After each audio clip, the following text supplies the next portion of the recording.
Chapter 25. After a week spent in professions of love and schemes of felicity, Mr. Collins was called from his amiable Charlotte by the arrival of Saturday. The pain of separation, however, might be alleviated on his side by preparations for the reception of his bride, as he had reason to hope that shortly after his return into Hertfordshire the day would be fixed that was to make him the happiest of men. He took leave of his relations at Longbourn with as much solemnity as before, wished his fair cousins health and happiness again, and promised their father another letter of thanks. On the following Monday, Mrs. Bennet had the pleasure of receiving her brother and his wife, who came as usual to spend the Christmas at Longbourn. Mr. Gardiner was a sensible, gentlemanlike man, greatly superior to his sister, as well by nature as education.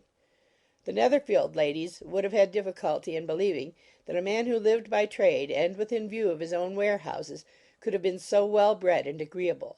Mrs. Gardiner, who was several years younger than Mrs. Bennet and Mrs. Phillips, was an amiable, intelligent, elegant woman, and a great favourite with all her Longbourn nieces. Between the two eldest and herself especially there subsisted a particular regard. They had frequently been staying with her in town.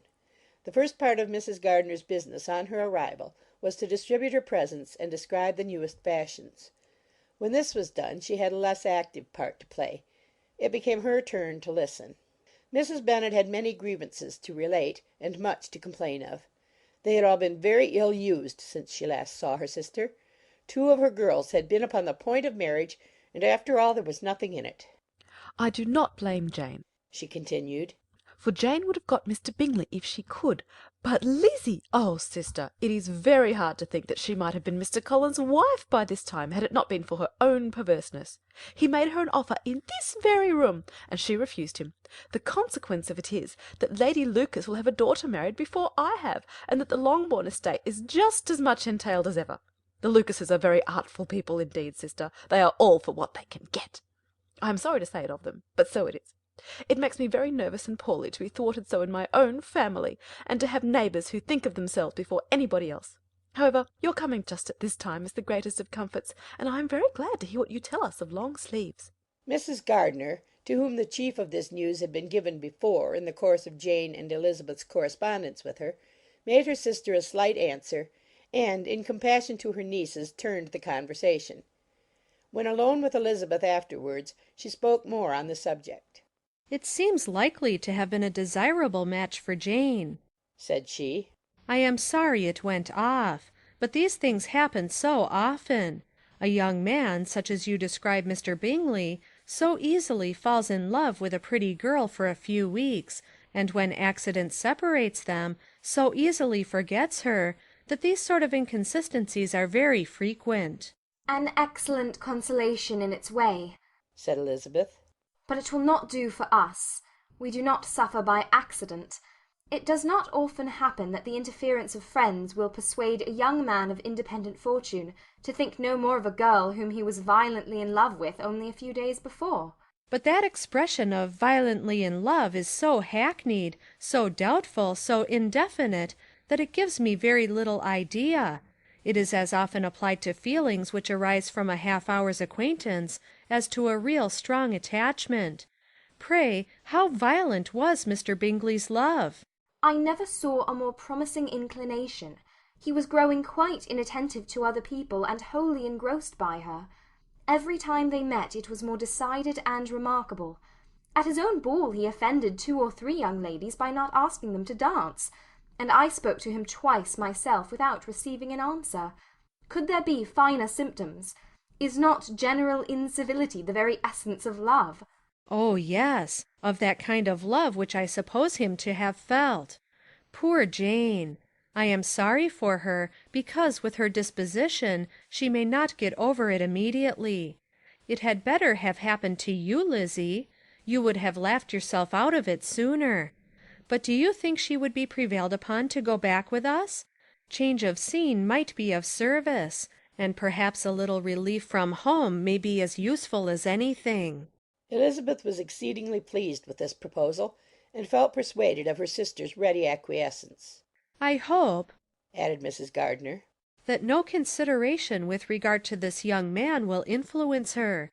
We live in so different a part of town, all our connections are so different, and, as you well know, we go out so little, that it is very improbable that they should meet at all, unless he really comes to see her." "And that is quite impossible, for he is now in the custody of his friend, and Mr. Darcy would no more suffer him to call on Jane in such a part of London. My dear aunt, how could you think of it?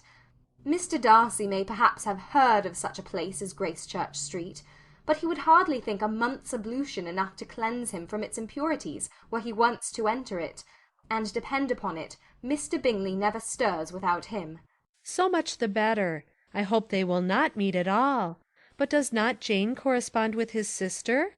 She will not be able to help calling." "She will drop the acquaintance entirely." But in spite of the certainty in which Elizabeth affected to place this point, as well as the still more interesting one of Bingley's being withheld from seeing Jane, she felt a solicitude on the subject which convinced her, on examination, that she did not consider it entirely hopeless. It was possible, and sometimes she thought it probable, that his affection might be reanimated, and the influence of his friends successfully combated by the more natural influence of Jane's attractions. Miss Bennet accepted her aunt's invitation with pleasure, and the Bingleys were no otherwise in her thoughts at the same time than as she hoped, by Caroline's not living in the same house with her brother, she might occasionally spend a morning with her without any danger of seeing him. The Gardiners stayed a week at Longbourn, and what with the Phillipses, the Lucases, and the officers, there was not a day without its engagement. Mrs. Bennet had so carefully provided for the entertainment of her brother and sister that they did not once sit down to a family dinner. When the engagement was for home, some of the officers always made part of it, of which officers Mr. Wickham was sure to be one, and on these occasions Mrs. Gardiner, rendered suspicious by Elizabeth's warm commendation, narrowly observed them both. Without supposing them, from what she saw, to be very seriously in love, their preference of each other was plain enough to make her a little uneasy, and she resolved to speak to Elizabeth on the subject before she left Hertfordshire, and represent to her the imprudence of encouraging such an attachment. To Mrs. Gardiner Wickham had one means of affording pleasure, unconnected with his general powers. About 10 or a dozen years ago, before her marriage, she had spent a considerable time in that very part of Derbyshire to which he belonged. They had, therefore, many acquaintances in common, and though Wickham had been little there since the death of Darcy's father, it was yet in his power to give her fresher intelligence of her former friends than she had been in the way of procuring.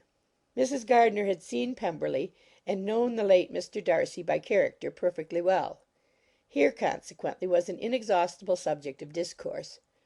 In comparing her recollection of Pemberley with the minute description which Wickham could give, and in bestowing her tribute of praise on the character of its late possessor, she was delighting both him and herself. On being made acquainted with the present Mr. Darcy's treatment of him, she tried to remember some of that gentleman's reputed disposition when quite a lad which might agree with it, and was confident at last that she recollected having heard Mr. Fitzwilliam Darcy formerly spoken of as a very proud, ill-natured boy.